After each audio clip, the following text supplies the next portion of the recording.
Mutton சுக்கா நிஜமாலே சூப்பராவும் டேஸ்டாவும் இருக்குமா?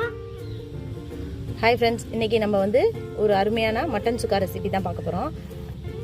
மதுரையிலே ரொம்பவே ஃபேமஸான அனுபவம் மெஸ்ஸில் எப்படி செஞ்சாங்களோ அதே மாதிரி தான் இன்றைக்கி நம்மளும் செய்ய போகிறோம். மட்டன் சுக்காலே ரொம்பவே டிஃப்ரெண்ட்டான நெய் மட்டன் சுக்கா தான். அதனால தான் அனுபவம் மெஸ்ஸில் ரொம்பவே டிஃப்ரெண்ட்டாக இருக்குது, டேஸ்ட்டும் அருமையாக இருக்குது. அதே மாதிரி தான் இன்றைக்கி நம்மளும் ட்ரை பண்ண போகிறோம். வாங்க வீடியோக்குள்ளே போகலாம். அதுக்கு தேவையான பொருள்லாம் ஃபஸ்ட்டு சொல்லிடுறேன். மிளகாய்த்தூள், மஞ்சத்தூள், மல்லித்தூள், கொஞ்சம் கரம் மசாலா, தக்காளி ஒன்று பொடியாக இந்த மாதிரி கட் பண்ணி வச்சுருக்கேன் தக்காளி. அது கூடவே கருவேப்பிலை, கொத்தமல்லி, சின்ன வெங்காயம் முழுசாக எடுத்து வச்சுருக்கேன். 100 கிராம் அளவுக்கு சின்ன வெங்காயம் முழுசாக எடுத்துருக்கேன். பாதி கொஞ்சம் கொஞ்சம் இது மாதிரி ரவுண்டாக கட் பண்ணி வச்சுருக்கேன் 50 கிராம் அளவுக்கு. கூடவே ஒரு 10 முந்திரி பருப்பு, இஞ்சி இந்த மாதிரி பேஸ்ட்டாக அரைச்சி வச்சுருக்கேன். வெள்ளைப்பூடு முழுசாகவே இந்த மாதிரி குட்டி குட்டியாக கட் பண்ணி வச்சுருக்கேன். ஒரு 10 வெள்ளைப்பூடு இந்த மாதிரி கட் பண்ணி வச்சுருக்கேன். சோம்பு தாளிப்புக்கு ஒரு அரை டேபிள் ஸ்பூன் அளவுக்கு சோம்பு, பட்டை, பூவு, அன்னாச்சி பூ இது எல்லாமே எடுத்து வச்சுருக்கேன். ஏலக்காய், செக்கில் ஆட்டின நல்லெண்ணெய் 100 கிராம் அளவுக்கு நல்லெண்ணெய் எடுத்து வச்சுருக்கேன். கூடவே ஒரு 2 டேபிள் ஸ்பூன் அளவுக்கு நெய், உப்பு. இப்போ ஃபஸ்ட்டு நம்ம அடுப்பை பற்ற வச்சுக்குவோம். வாங்க ஃபஸ்ட்டு நல்லா அடுப்பு பிடிக்கட்டும். இப்போ நம்ம அடுப்பு நல்லா பிடிச்சிருச்சு. இப்போ அடுப்பில் கடாய் வச்சுக்குவோம். நம்ம நார்மலாக வீட்டில் செய்யும்போது ஈய கடாய் அந்த மாதிரி செய்யும்போது இருக்கும். இப்போ இந்த மாதிரி இரும்பு கடாயில் செய்யும்போது டேஸ்ட்டு ரொம்பவே அருமையாக இருக்கும். நாளைக்கு இரும்பு கடாயில் தான் செய்ய போகிறேன். ஃபங்க்ஷன்லாம் பாருங்கள் இரும்பு கடாயில் தான் வச்சு செய்வாங்க. கடாய் நல்லா சூடாயிடுச்சு. நம்ம எடுத்து வச்சுருக்கேன் நல்லெண்ணெய் சேர்த்துக்குவோம். செக்கிலாட்டு நல்லெண்ணெய். இப்போ எண்ணெய் நல்லா சூடாயிடுச்சு. நம்ம அதில் ஒரு அரை டேபிள் ஸ்பூன் அளவுக்கு சோம்பு, அது கூடவே எடுத்து வச்சுருக்க பட்டை, பூ, கிராம்பு, ஏலக்காய் எல்லாமே சேர்த்துக்குவோம்.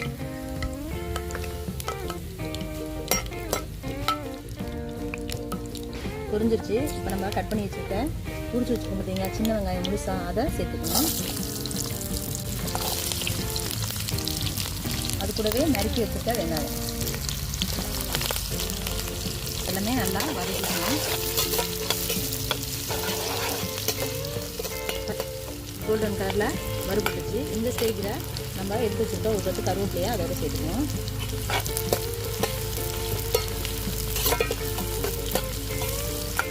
கூடவே கட் பண்ணி வச்சுக்க தக்காளி எல்லாமே நல்லா வதங்கணும். இப்போ வெங்காயமும் தக்காளியும் நல்லா வதங்குறதுக்கு ஒரு டேபிள் ஸ்பூன் அளவுக்கு உப்பு சேர்த்துக்கிறேன். உப்பு சேர்த்து நல்லா வதக்கிக்கணும். இப்போ கொஞ்சம் சீக்கிரமாக வதங்கிடுவோம். நம்ம அரைச்சி வச்சுக்க இஞ்சி ஒரு டேபிள் ஸ்பூன் அளவுக்கு இஞ்சி சேர்த்துக்கணும். இதையும் நல்லா வதக்கிக்கணும்.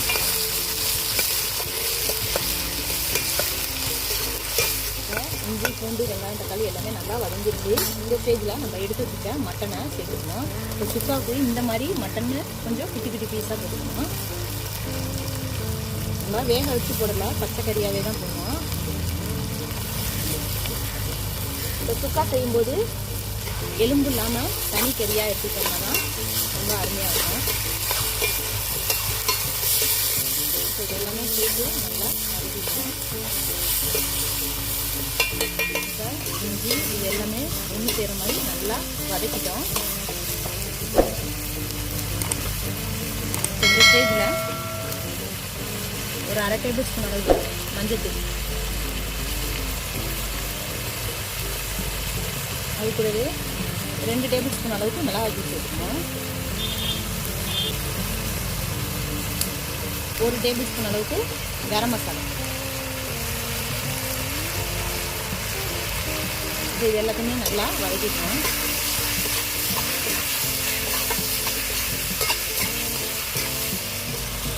ஃபஸ்ட்டு நம்ம இஞ்சி, பூண்டு இது வெங்காயம் வதங்குறதுக்கு தான் உப்பு போட்டோம். மட்டன் வேகிறதுக்கு உப்பு போடலை. அதுக்காண்டி இப்போ இன்னும் ஒரு அரை டேபிள் ஸ்பூன் அளவுக்கு மட்டனுக்கு உப்பு கொடுத்தேன். அவங்க மட்டன் வேகிறதுக்குள்ள அந்த கரண்டியில் இருக்க மசாலா எப்படி பார்த்து கொண்டா கரண்டியை கழுவாத.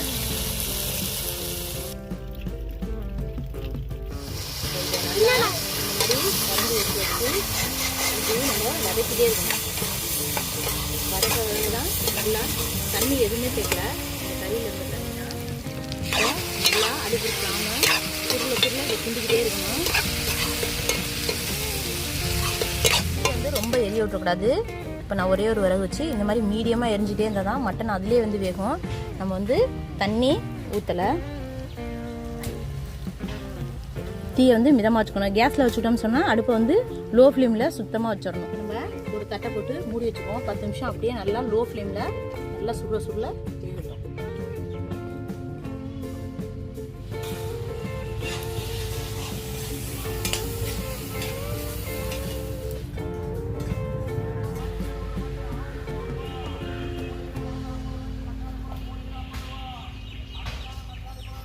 நம்ம 10 நிமிஷம் ஆயிடுச்சு, திறந்து பார்ப்போம். நல்லா சுண்டு வந்துச்சு. அந்த சைடில் நல்லா ஒரு தரப்பு தட்டி விட்டுருவோம். 60% வெந்துருச்சு. இந்த ஸ்டேஜில் நம்ம கட் பண்ணி வச்சுருக்க வெள்ளைப்பூடு வச்சுருக்கோம் பார்த்தீங்களா, இதை நம்ம சேர்த்துக்குவோம். அது கூட சேர்த்து நல்லா ஒரு கிளறி விட்டுருவோம்.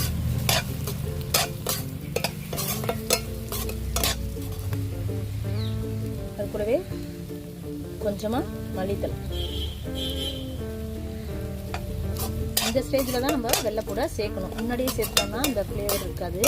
இப்போ நம்ம ஒரு 60% நல்லா வெந்ததுக்கப்புறம் சேர்த்துக்கிட்டோம்னு சொன்னால் நம்ம மட்டன் சாப்பிடும்போது அந்த பூண்டோட ஸ்மெல்லும் ரொம்பவே டேஸ்ட் அருமையாக இருக்கும். அதுக்காண்டி சேர்த்துக்கிறது.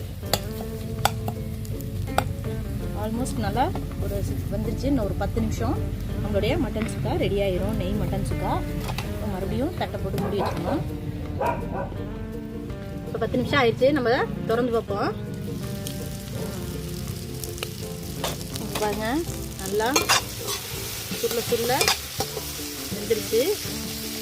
இப்போ இந்த ஸ்டேஜில் நம்ம எடுத்து வச்சுருக்க முந்திரி பருப்பை சேர்த்துக்குவோம். கூட ஒரு 2 டேபிள் ஸ்பூன் அளவுக்கு நெய் சேர்த்துக்குவோம் மேலால்.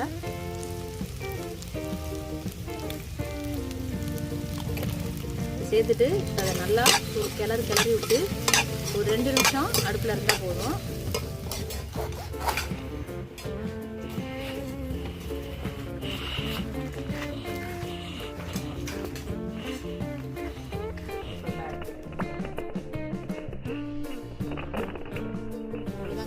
நம்மளுடைய நெய் மட்டன் சுக்கா ரெடி ஆயிடுச்சு. மேலால் மல்லித்தலை தூவிட்டு இப்போ சாப்பிட்றதுக்கு எடுத்துக்கலாம்.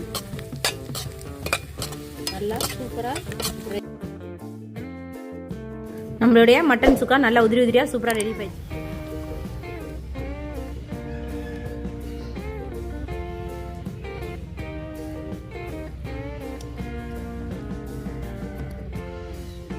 நெய் மட்டன் சுக்கா நிஜமாலே புரோட்டாக்கு அல்டிமேட்டான காம்பினேஷன்ல சிக்கன் குருமா ரெடி ஆயிடுச்சு. நல்லா குருமாவை அப்படியே பரபரன்னு ஊற்றிக்குவோம். நம்மளுடைய சுவையான புரோட்டா சிக்கன் குருமா ரெடி ஆயிடுச்சு. ஹாய் ஃப்ரெண்ட்ஸ், மித்ருது குக்கிங் சேனல்ல நம்ம இன்னைக்கு ஒரு புரோட்டாவுக்கு அருமையான சால்னா ரெசிபி தான் பார்க்க போறோம். அதுக்கு தேவையான பொருள் பார்த்துடலாம். சிக்கன் நான் 1/2 கிலோ அளவுக்கு சிக்கன் வந்து மஞ்சத்தூள் போட்டு கழுவி க்ளீன் பண்ணி எடுத்திருக்கேன். அது கூடவே 2 சைஸ் பெரிய வெங்காயம் இது மாதிரி நைஸாக கட் பண்ணி வச்சுருக்கேன். வெள்ளைப்பூடு ஒரு 10 பல்லு இந்த மாதிரி நைஸாக சீச்சு வச்சுருக்கேன். ஒரு 3 தக்காளி, நல்ல பெரிய தக்காளி பழமாக இது மாதிரி கட் பண்ணி வச்சுருக்கேன். கொஞ்சம் கருவேப்பிலை. அது கூடவே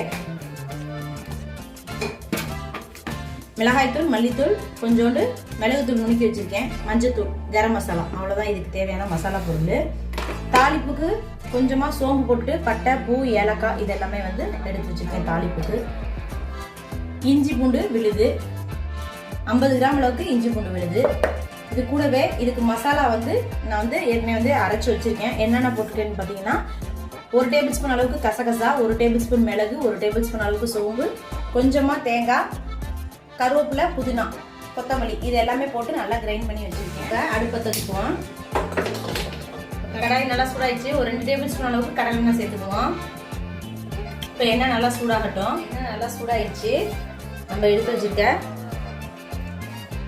2 பட்டை, ஒரு அன்னாச்சி பூ, கிராம்பு, கொஞ்சமாக ஜாதி பத்திரி அதை போட்டுட்டோம். ஏலக்காய், டேபிள் ஸ்பூன் அளவுக்கு சோம்பு, வெள்ளை பூண்டு அதை ஃபஸ்ட்டு போட்டுக்குவோம். நல்லா ஒரு வேலை பதுக்கிக்கணும். இது கூடவே ஒரு கொத்து கருவேப்பிலை.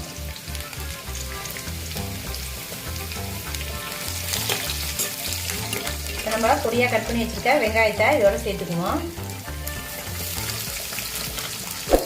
வெங்காயம் வந்து நல்லா வதங்கணும்.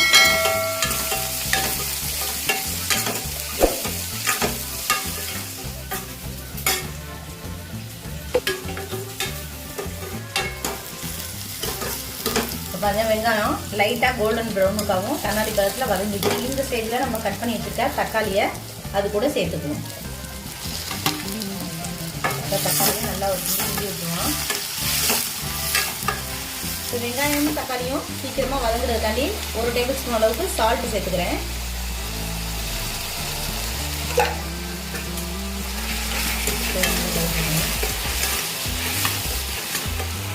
அரை டேபிள் ஸ்பூன் மஞ்சள் தூள், 3/4 டீஸ்பூன் மிளகாய் தூள், 1 டேபிள் ஸ்பூன் தனியாத்தூள், 1 table spoon garam masala, 3/4 teaspoon மிளகுத்தூள், அதே 3/4 டீஸ்பூன் அளவுக்கு ஜீரகத்தூள். இப்போ இது எல்லாத்தையுமே நல்லா ஒரு வதக்கிக்குவோம். இப்போ இதுக்கு 1 டேபிள் ஸ்பூன் அளவுக்கு இஞ்சி பூண்டு எடுத்துக்குவோம். இது எல்லாத்தையுமே சேர்த்து வதக்கிக்குவோம்.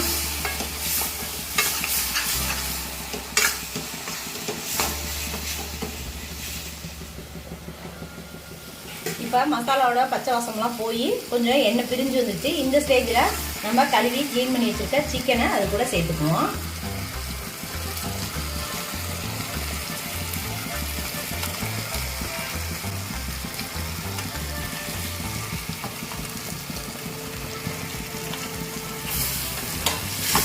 இது எல்லாத்தையுமே நல்லா இந்த மசாலாவோட மிக்ஸ் ஆகிற அளவுக்கு கிளறி விட்டுருவோம். நல்லா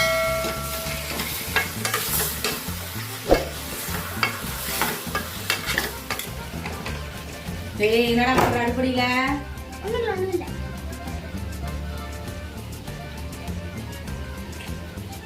என்னப்பா தம்பி, உப்பெல்லாம் கரெக்டா இருக்கா? தண்ணி எதுவுமே ஊற்றலை பாருங்க. கொஞ்சம் கொஞ்சமாக சிக்கனில் இருக்க தண்ணி எல்லாமே இஞ்சி நல்லா வருது. மசாலாவும் நல்லா சிக்கனில் வந்து இறங்கி நல்லா வெந்துருச்சு. இந்த ஸ்டேஜில் நம்ம அரைச்சி எடுத்து வச்சுருக்கோம் பார்த்தீங்களா பேஸ்ட்டு, அதை அது கூட சேர்த்துக்குவோம். இது வந்து இஞ்சி பூண்டு இல்லை, நம்ம தேங்காய், சோம்பு, மிளகு, கருவேப்பிலை, புதினா, கொஞ்சம் கசகசா எல்லாமே அரைச்சி வச்சு பார்த்தீங்களா அந்த பேஸ்ட். சிக்கன் செய்கிறத விட குருமாவுக்கு இந்த மாதிரி நான் சொன்ன மெத்தடில் அரைச்சி வச்சு பாருங்க. ரொம்பவே டேஸ்ட் அருமையாக இருக்கும். தோசைக்கு, சப்பாத்திக்கு, இட்லிக்கு எல்லாத்துக்கும் சூப்பராக இருக்கும். இனிமேல் இது மாதிரி தான் நீங்களும் ட்ரை பண்ணுவீங்க. ஹோட்டலோட செம சூப்பராக இருக்கும். மசாலாவை கொஞ்சம் தண்ணி சேர்த்துக்குவோம்.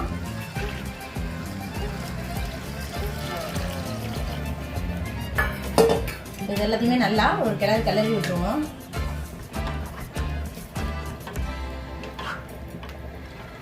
பார்க்கும்போதே நல்லா சூப்பராக கலர்ஃபுல்லாக இருக்கு பாருங்க. மட்டனில் தான் இது மாதிரி குருமா வச்சுப்போம். சிக்கன்லேயும் இந்த மாதிரி ட்ரை பண்ணுங்கள், ரொம்பவே அருமையாக இருக்கும். லைட்டாக உப்பு பார்த்துக்கிறேன். குழம்புக்கு தேவையான அளவுக்கு உப்பு இருக்குது. கொஞ்சம் சிக்கனில் வேகணும், அதுக்காண்டி நான் ஒரு 1/2 டேபிள் ஸ்பூன் அளவுக்கு உப்பு சேர்த்துக்கிறேன். இது எல்லாத்தையுமே நல்லா ஒரு கிளறி விட்டு ஒரு தட்டை போட்டு மூடி வச்சுக்கணும். ஒரு 1/4 மணி நேரம் நல்லா வேகட்டும். இப்போ தட்டை போட்டு மூடி வச்சுக்கிட்டோம். லைட்டாக அடுப்பு வந்து மீடியம் ஃப்ளேமில் வச்சுக்கோங்க. ரொம்ப ஹையாக வச்சுக்க வேண்டாம், கொஞ்சம் மீடியமாக வச்சுக்கிட்டோம்னா நல்லா சாந்து வேகும். இந்த அளவுக்கு கரெக்டாக இருக்கும். இப்போ இது நல்லா 10 நிமிஷம் கொதிக்கட்டும்.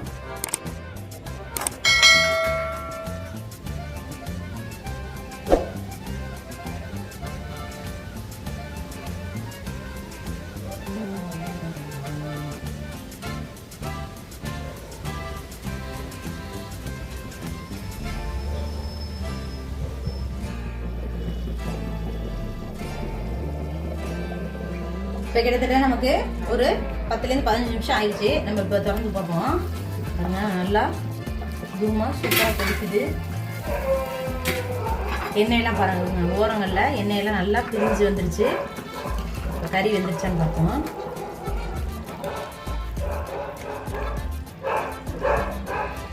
சாஃப்டாக சூப்பராக வந்துருச்சுங்க.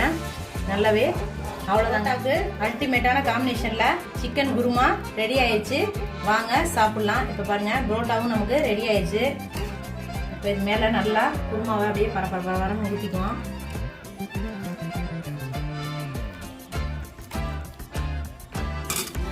நம்மளுடைய சுவையான புரோட்டா சிக்கன் குருமா ரெடி ஆயிடுச்சு. வாங்க சாப்பிடலாம். மித்தொருத்து குக்கிங் சேனல் பிடிச்சிருந்தா லைக் பண்ணுங்க, ஷேர் பண்ணுங்க, மறக்காம சப்ஸ்கிரைப் பண்ணிடுங்க.